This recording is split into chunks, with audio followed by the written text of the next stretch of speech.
I've known Louie for 25 years. When he said, "Anna, I need you," I dropped everything and went abroad to help him with a project for a year. When I returned to the country, Louie personally picked me up at the airport. He took me to a candlelight dinner, and we embraced at the hotel. He kissed my lips and told me I'll always be his best Anna. I thought tonight might be the night he confesses his feelings, but instead, Louie shook his head and told me he's getting married to Emily, his half-sister, who is just a month older than me. Louie said, "But tonight, I belong to you for helping me with the project." Hearing those words, all the years of infatuation suddenly died. So, I dialed the number set up just for me. "I want to get married, but I need a groom." As Louie kissed me against the window, his eyes were filled with confusion and desire. His hands were not entirely proper, holding onto my waist tightly. I held onto his neck, passively accepting everything, feeling nothing but sweetness in my heart. This man in front of me, whom I had loved for so many years, I've been by his side since we were young,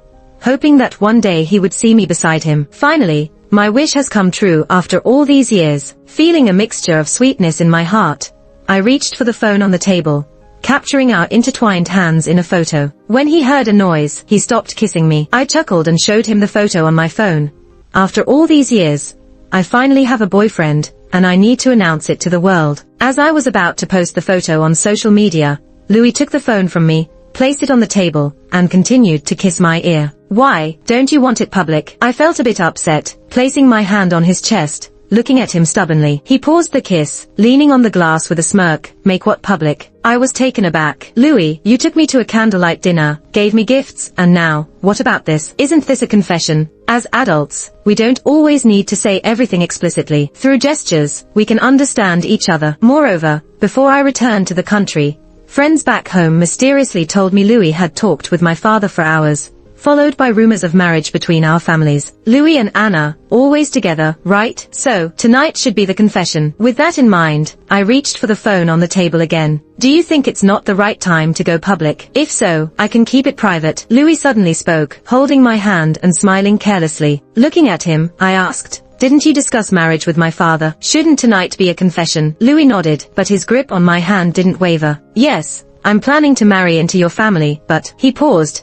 and I felt a knot in my stomach, gripping his wrist. I asked, "But what?" "But the bride isn't you." He pinched my cheek, his smile lacking warmth. "Anna, I'm indeed planning to marry into your family, but I will marry Emily, not you. Emily, my half-sister, who is just a month older than me. A result of infidelity within a marriage, which I deeply despise." "Louie, why choose to marry Emily and act this way toward me tonight? What is this? Humiliation?" Even as I stormed out, he heartlessly remarked, "Anna, this was your chance, and you didn't seize it properly. See, almost like a charity." "What chance?" "To become your clandestine lover for a night, then become the lover to the daughter of your mistress." My heart ached, and I grew more disappointed. Louie chuckled. "What happened between us was consensual. Not to mention, I have a fiancé now. Emily would love the setup tonight. If you leave, I'll bring her in and make it a sweet date." If I felt humiliated at first, it was when Louie took out his phone and called Emily, asking her to come to the hotel for a surprise, that I felt pure disappointment. What happened to the Louie the first knew,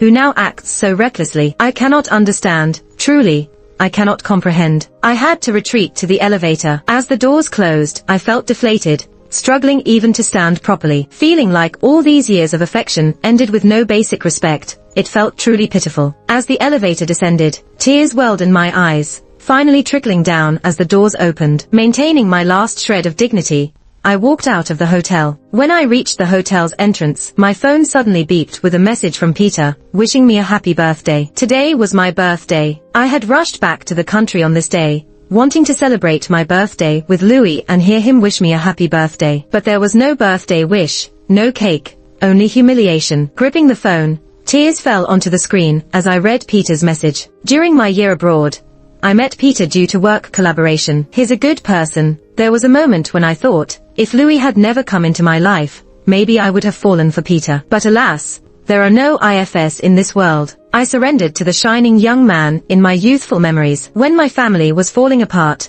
Louie was the light that appeared by my side, making me want to follow him for a lifetime. So I rejected Peter's confession and decisively decided to return to my country to pursue the person I liked. But now, it seems like my decision was a bit foolish. I dialed the number that was specially set up just for me, as if I had made up my mind about something. The call was answered quickly. Anna, happy birthday. You must be happy after returning to your country, right? The voice on the other end sounded subtly dull, but was trying hard to sound cheerful. I suddenly remembered what he had said to me before I returned to my country. He said, Anna, I need a partner for marriage. If there's even a 1 in a million chance, choose me, you won't regret it. Little did I know, his words would come true. I forced a bitter smile and then slowly asked him, Peter, what if I said I need a partner for marriage now? Would you still be willing? Being with Louie was my teenage dream, and could help me establish myself in the company. But now, he is getting married to Emily. I am left without someone I like, and I might lose my inheritance in the company due to their marriage. But the company, with my mother's lifelong efforts in it,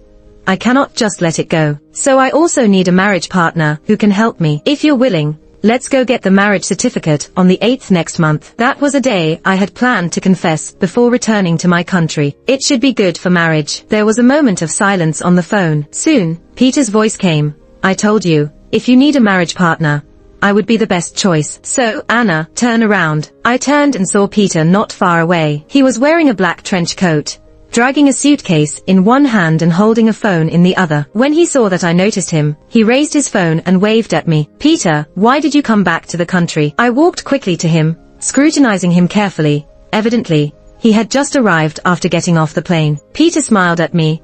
I've been hiding abroad for so long. I thought it was about time to come back and take a look. I understood what he meant, so I did not continue the topic further, and instead pointed to the phone. I wasn't joking about what I said earlier, Peter. Are you really agreeing? Peter nodded and playfully tapped my forehead when I wasn't expecting it. Marriage was my idea in the first place. Anna, you don't need to blame yourself. I had my own ulterior motives, and marrying you would be beneficial for me as well. My face was smiling, but not my heart. What's there to be angry about? After all, you've inherited your mother's traits. Anna, Emily's face turned cold instantly. I didn't look at her. Instead, I held Peter's hand and walked out. We encountered something dirty tonight. Remember to take a good bath later. Don't bring any bad luck with you. Peter was very cooperative. He avoided me disdainfully, not even looking at Emily. Emily was so mad that she glared at me several times. Anna, I see jealousy written all over your face. Louie didn't choose you. Dad also prefers me as the heir. You're destined to get nothing. I laughed. Men, I have one now. In the middle of our conversation, I held Peter's hand firmly, showing no weakness. Then I added, concerning the company, do you think a mistress and her illegitimate daughter can compete with me for the position? Do you think you're worthy? Men, if it's gone, it's gone. After years of tireless pursuit, it has drained all my energy. Since Louie doesn't like me and chose to humiliate me in this way, if I continue to be stubborn, then I really am foolish. But the company is different. The company can only belong to me. And Louie naturally knows about Peter's existence because of Emily. The next morning, he texted me, if you have a boyfriend now, bring him along to meet me. After all, we're going to be family someday, so we should meet. Then, he sent me a location. It was a place where our former friends in the circle used to gather. I forwarded the message to Peter, and he came straight to my apartment after seeing it. He didn't say much, just opened the location and smiled at me. If they want to meet, then we'll go. So that night, I took Peter to the gathering place. There was some traffic on the way there. By the time we arrived, more than 10 minutes had passed since the agreed time. So when Peter and I got to the door of the private room, all our circle of friends had already gathered. The door was slightly ajar. Peter and I stood at the door, but we could hear the noise from inside. Just as I was about to push the door open, I heard someone ask Louie, Louie, we always thought you would marry Anna, as you two were always together all these years. Why did you choose the gentle and charming Emily in the end? Through the slightly open door, I saw Louie laughing lightly and pulling Emily into his arms, then slowly responding to the person's question. You said Emily is gentle and charming, of course. I prefer delicate and beautiful women. As for Anna, she's been following me since childhood. I understand her better than her own parents. If I married her, there wouldn't be any novelty in the future. So, that's the reason I don't like her. Despite feeling a bit sad inside, I took a deep breath and tried to adjust my emotions. Peter held my hand in response. He's blind. He will regret it sooner or later. I smiled, not taking that comforting words to heart. Regardless of regret, my decision is final and unchangeable. As we entered the room, the previous noisy chatter abruptly stopped. All eyes were on me and Peter, holding hands tightly. I greeted first. It's been a year since I last came back. Why does it seem like no one recognizes me? Let me introduce you. This is Peter, my fiancé. Fiancé, Louie. Sitting in the center of the crowd, The smile on his face gradually faded, even pushing Emily away from his arms, staring at me intently, with a tone of indifference. Anna, randomly finding someone to be a fiancé, that's not like you. Before I could say anything, Peter spoke first. If Louie knows Anna so well, then he should understand, this is not a joke. Emily also spoke softly at this moment. Anna, even if you feel sad about me marrying Louie, you shouldn't joke about your lifelong commitment.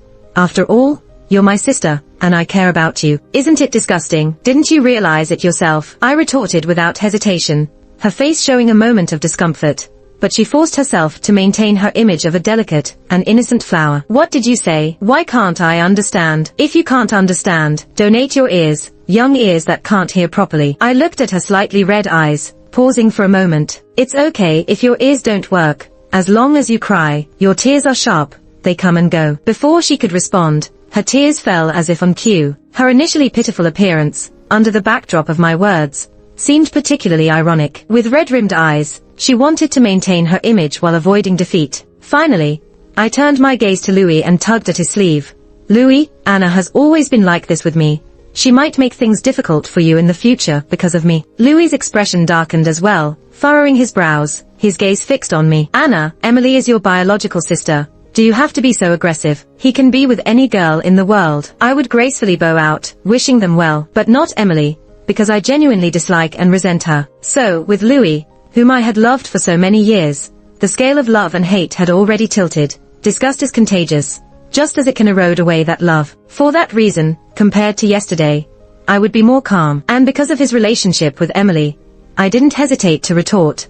Louie, if I'm not mistaken, you must have many brothers and sisters, right? Why haven't I seen you bring anyone back? 4 years ago, you seemed to have a younger brother who wanted to find his father, but you personally drove him out of the house. Why didn't you talk about family ties back then? Don't be so pushy. When the knife is not stabbed into oneself, it always seems particularly generous. Louis' face turned pale upon hearing my words, but the fact remains, and he couldn't find any way to refute me. I held Peter's hand and said, it looks like we're not welcome here. Let's go back home. Peter nodded and said, okay. Let's go back and have some delicious food. After saying that, he held my hand back and prepared to take me away. However, before we could leave, Louis suddenly stood up and walked briskly to my side. Anna, I need to talk to you, Louis said, and then walked out of the private room, standing in the nearby corridor. At first, Peter didn't let go of my hand. I smiled at him and said, some things need to be clarified. He nodded and stood at the entrance of the private room, still a bit worried, and couldn't help but remind me, I'll be right here. If he dares to bully you, just call me. I replied with an aha and headed towards Louis. When he saw me coming, he pointed directly at Peter by the door of the private room and said, we were together last night, and today you have a fiancé. Anna, anyone can see that you've brought a stand-in. Why bother? I didn't rush to prove anything. Instead, I asked him, how is that any of your business? Louis, who seemed to have a lot to say to me before, was momentarily at a loss for words when he heard my question. He opened his mouth, but couldn't figure out what to say. After struggling for a moment, he forced out, Emily and I are getting married. I'll be your brother-in-law, a part of the family, so I have the right to care. I smirked. First of all, I never recognized her as my sister. Secondly, my only family is my late mom. Lastly, I don't need your care. With that, I turned and walked towards Peter. Louis seemed a bit anxious, standing behind me and shouting, Anna, I know you're making a scene, because of my upcoming marriage to Emily. Finding a random man as your fiancé is quite immature. If things don't end well, aren't you afraid of losing face? I paused, turned to look at him, my eyes unwavering. Rest assured, this marriage will happen, and we will be happy. But your concern seems a bit excessive. My tone paused slightly, teasingly probing. Could it be you suddenly realized you like me? When I said the last sentence, I couldn't help but want to laugh. It was just a joke, but Louis, who was standing in front of me, suddenly exploded as if triggered. How could I like you? If I had feelings for you, we would have been together long ago. You can marry whoever you want. I'm just reminding you out of our old friendship. If you're so stubborn, why should I waste my breath? And as for you thinking I like you, you really are delusional. After speaking, he didn't even look at me and walked past me. It was as if to prove a point. He entered the private room, held Emily's hand, and then deliberately stood at the door, kissing her lips in front of me. Passers-by couldn't help but start to chat. I watched coldly. In reality, my heart ached a bit. After all, after so many years of liking him, how could I suddenly forget? After watching them leave, Peter came to my side, his eyes showing concern. "Are you okay?" I shook my head and said, "I hate Emily and that woman more than I like Louie, and I detest anyone associated with them. So, seeing it with my own eyes, I find it easier to let go. You can have countless lovers, but you only have one mother. So, this hate can overshadow my love for Louie, allowing me to quickly detach from this relationship without further pain." I turned to Peter. He still seemed somewhat concerned, so I poked his arm. "Peter," he looked down at me. I smiled and said, "I feel like going home." He agreed and naturally took my hand. "I'll take you home." And so, Peter and I returned to my home. The apartment was a coming-of-age gift when my mom was still alive. Since that woman brought Emily into the family, I never returned home, because the whole family disgusted me. Peter made me some food, and as I ate, he sat across from me, tapping on his phone, occasionally replaying a short video. I couldn't help but look up and ask, "What's in the video that's so interesting you've replayed it several times?" Listening to me, Peter handed me his phone. It was a short video taken nearby where you live, showing a car accident on a street. From the back, it seemed to be a very young girl, wearing the same clothes as you today. Just looking closely at it, if you weren't sitting in front of me now, I might have mistaken her for you. I glanced down at the video, but the perspective shot by a passerby wasn't very clear. It was just that the clothing and the figure resembled mine by about 70%, enough to make me doubt myself. Peter stood up and took out a few bottles of beer from the fridge. "Want some?" He handed me one. I nodded, taking the bottle from him. "Anna, you're getting married next month. Do you really have no regrets?" He seemed a bit worried. I shook my head and said, "No regrets. It's just that the wedding feels rushed, and I feel sorry for you." At my words, Peter suddenly laughed. He ruffled my hair and said, "There's nothing to feel sorry about. You're the bride, you're important." I said seriously, "The groom is important too." Peter raised an eyebrow, staring straight at me. With his naturally handsome appearance and the direct gaze, it was hard to resist. Feeling flustered, I looked away, took a big sip of beer, trying to liven up the atmosphere by joking around. But deep down, it felt bittersweet. For the first decade, I was always behind Louie, invisible to anyone. Now let's get married, without even properly dating. Kind of a bummer, huh? When Peter heard me, he suddenly leaned in closer, his smile becoming even more unpredictable. He reached out and lightly touched my face. "Anna, it's not a bummer." I was taken aback. He lowered his head directly next to mine and said, "If you're worried about missing out, why not give it a try? How about that?" Adults imply things with a glance. No need to spell it out. Sometimes, we like pretending not to understand. Like now, I clearly knew what he meant, but my mouth was quicker than my brain. So I still asked, "Try what?" He chuckled softly. "How about trying me?" Locking eyes in this suggestive moment, I stared into his eyes. Then out of nowhere, with a surge of courage, I leaned in and kissed him. "Since you brought it up, I'll give it a shot." Peter gently deepened the kiss, reassuring, "Don't worry, it'll be amazing." Next came the things adults do, willingly. It went on until past midnight. Feeling sore all over, Peter took me to the bathroom for a quick wash. As I lay on the freshly changed sheets, utterly exhausted and about to doze off, I heard a knock on the door. It wasn't just a knock, but more like a thud. Peter was still showering. The continual banging made me worry about disturbing the neighbors. Weighed down by fatigue, I dragged myself to answer the door. Louie barged in without a word and hugged me tightly. "Anna, are you alright? I saw a video of a girl in a car accident wearing the same clothes as you. I got really worried. I called you multiple times, but you didn't pick up.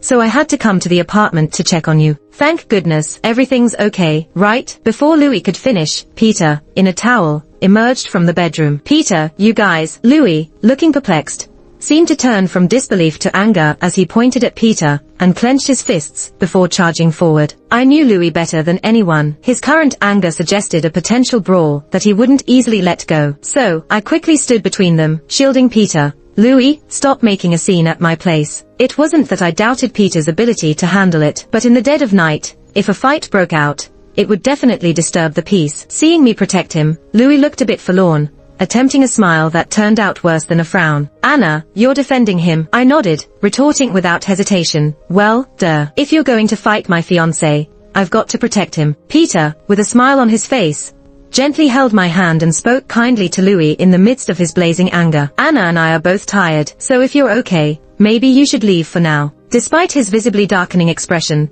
Louie managed to hold back, his eyes narrowing with a hint of disappointment. "Anna, don't have any regrets." I nodded, answering without a second thought. "Don't worry. I'm more clear-headed now than ever. No regrets whatsoever." The next day, I returned home early. It's been a while since I came back to the country. I haven't visited that old man. Upon seeing me, he coldly snorted. You finally decided to show up. I sat lazily in the study room, playing with his seal in hand. I'm not here to reconcile with you. It's just polite to inform you that I'm getting married. Married? His voice rose sharply.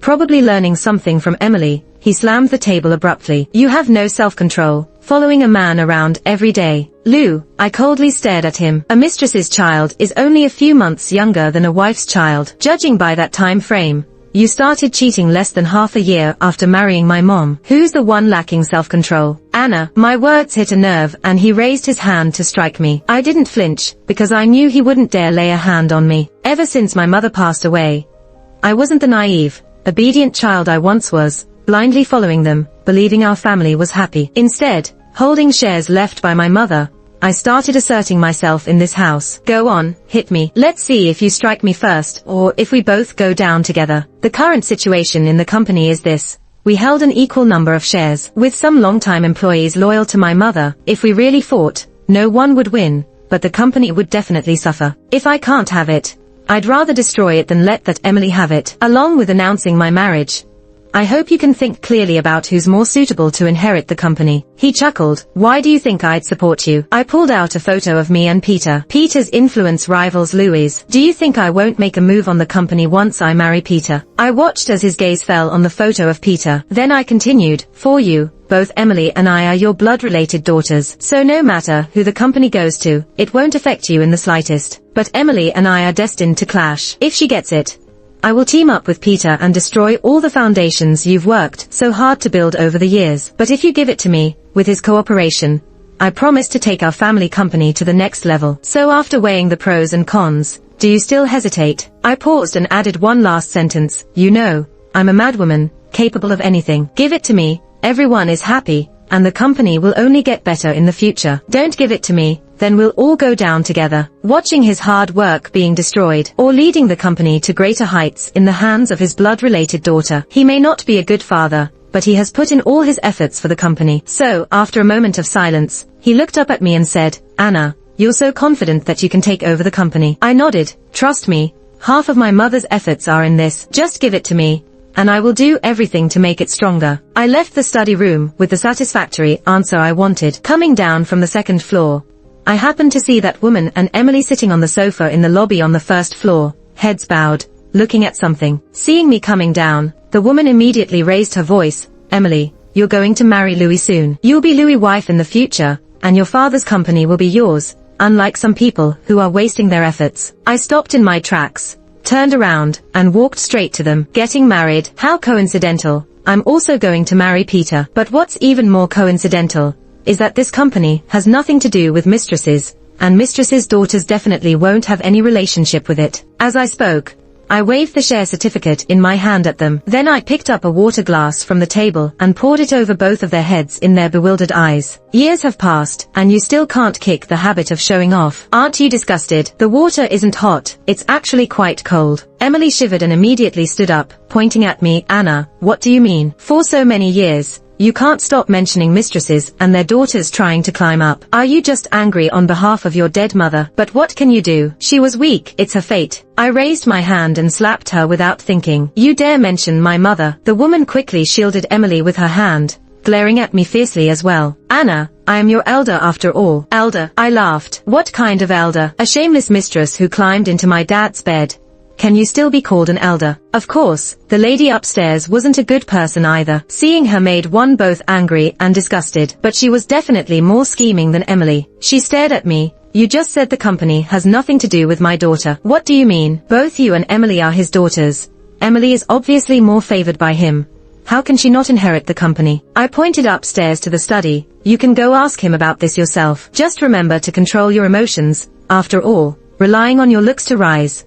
If you get wrinkles on your face from getting too agitated, he probably won't like you. I heard recently that a few more properties have been added to the family, housing several charming little girls, much younger and prettier than you. With that, I turned and walked away, leaving her with a look of anger about to burst. Just as I reached the front door, I ran into Louie standing at the door. I've done my investigation, he said, then handed me the document. Instead of reaching out to take it, I looked at him calmly. What did you investigate? Louie had a faint smile on his lips and regained his confident and composed demeanor, tilting his head to look at me. Naturally, I figured out who Peter is. He hesitated, looking down at the document in his hand. I admit you're quite cunning. You actually found him just to annoy me. First, to provoke me, and second, to try and gain inheritance of the company through this. Anna, you still like me. He said the last sentence with immense confidence, his smile deepening. But I kept looking at him in silence. After he finished, I spoke. You're too confident. I did like you a lot initially, but since you got together with Emily,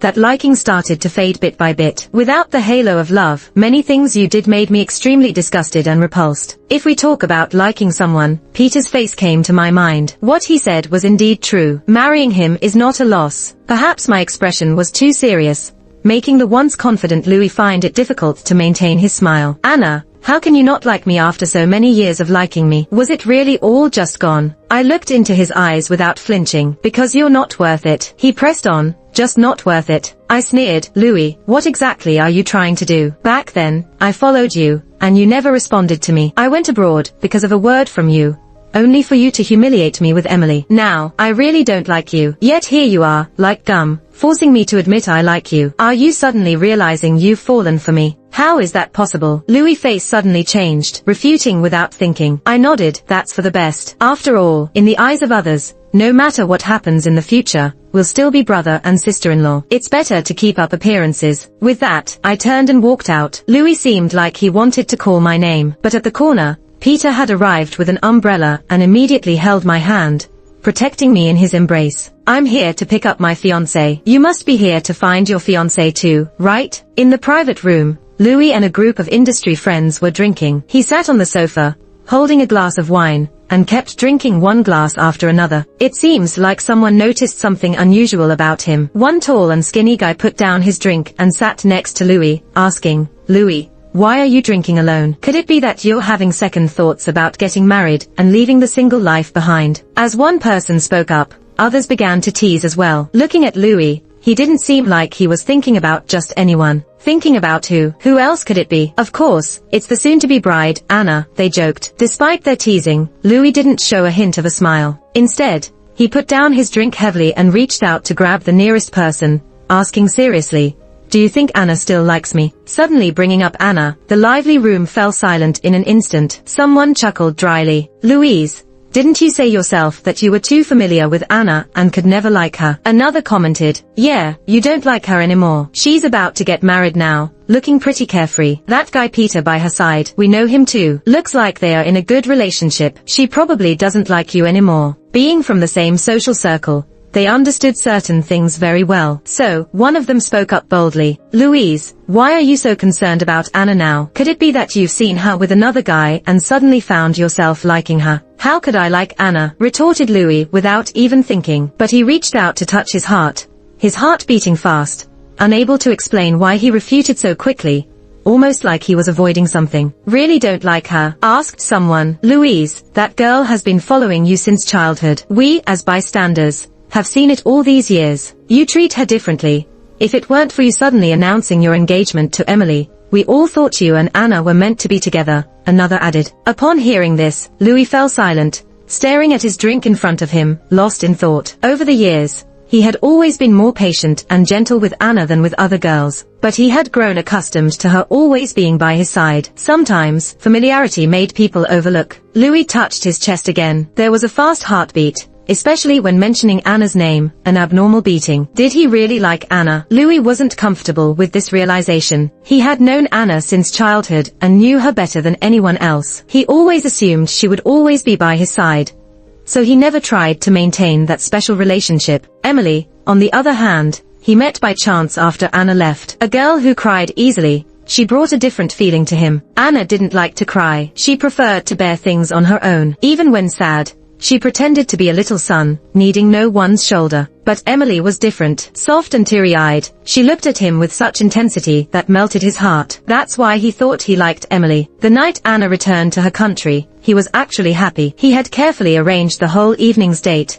as a reward to numb himself, trying to sink into oblivion. He thought he really didn't like Anna, until he saw her holding hands with Peter in front of him and realized, to his dismay, he was insanely jealous. Where did the girl who used to have eyes only for him go? A friend next to him sighed, water wears away stone, but it needs the stone in the first place. Your attitude toward her is like steel, impenetrable. You must let go. Anna also deserves to find her happiness. Hearing this, Louie stood up abruptly. Why should her happiness be with Peter? One of the friends asked. If it's not with him, could it be with you? Months then passed without seeing Louie. That was fine with me. Before the wedding, I spent all my time with Peter. Once so fixated, with Louie all over my heart and mind, I now felt like I had discovered a new world. I realized being in a relationship with the right person was so joyous and emotionally fulfilling. Until the wedding day, I was happy. Originally, Emily and Louie' wedding was supposed to be after hours, but Emily insisted on getting married on the same day as us. Different hotels, same day, same time. As I was getting ready in the hotel's makeup room,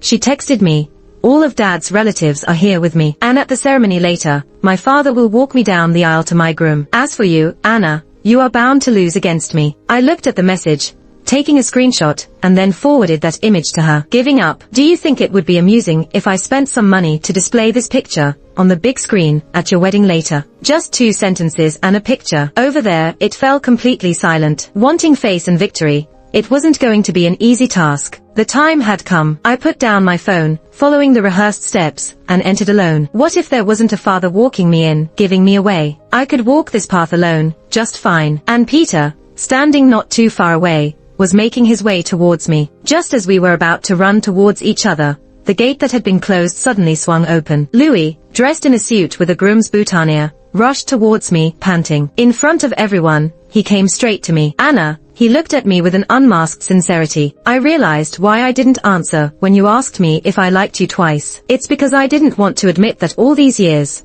I've been blind to the fact that the best person was right beside me. It made me uncomfortable to see you with Louie, and that's when I realized it was jealousy. Anna, I like you. Since a long time ago. Since I said I would protect you forever, I have liked you. This time, it's my fault. That's why I waited for this day, to tell you that I can give up everything for you. So, I ran from my wedding to be here today, to prove my determination. With each word he spoke, his face showed more sincerity, and the crowd below got noisier. Louie reached out to me, saying, you've liked me for over a decade, and I've loved you all this time. Let's love each other and run away from this wedding together today. I will give you a wedding of the century, and we will never be apart again. The crowd was in an uproar. I looked at Louie and, despite his heartfelt confession, I had no hesitation, nor did I feel moved. I coldly replied, the past is the past. If you had any integrity as a man, you wouldn't have pulled off this runaway act today. As for me, I never regretted marrying Peter, and your appearance today displeased me. Louie, nobody waits forever for someone in the same place. Not liking you means just that,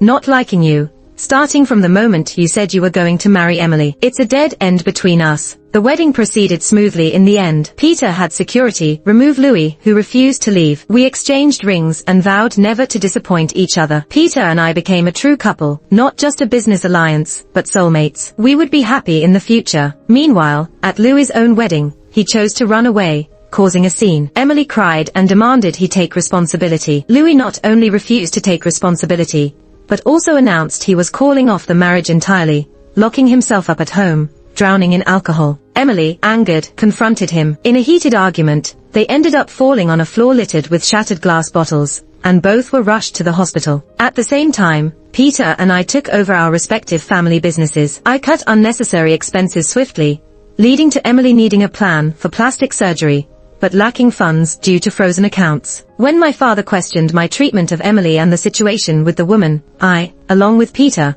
sidelined my father and took control of the company, selling it off against his wishes. I severed ties with the Joe family for good, and, with Peter's help, invested my father's money into various ventures, marking the beginning of his financial downfall. Struggling with debt, the woman tried to flee after hoarding jewelry, but Louie, being shrewd, seized her possessions before she could escape. Emily's face never fully recovered, her extravagant spending habits draining her savings when she needed it most. Louie and Emily eventually got married, but their relationship turned hostile, trapped in a toxic cycle. Meanwhile, the woman ran away and faced repercussions from a powerful ex-wife, leaving her beaten and shamed. Peter and I, on the other hand, welcomed a lovely daughter into our lives. Learning from our family's mistakes, we poured all our love into our child, ensuring a happy life for the three of us.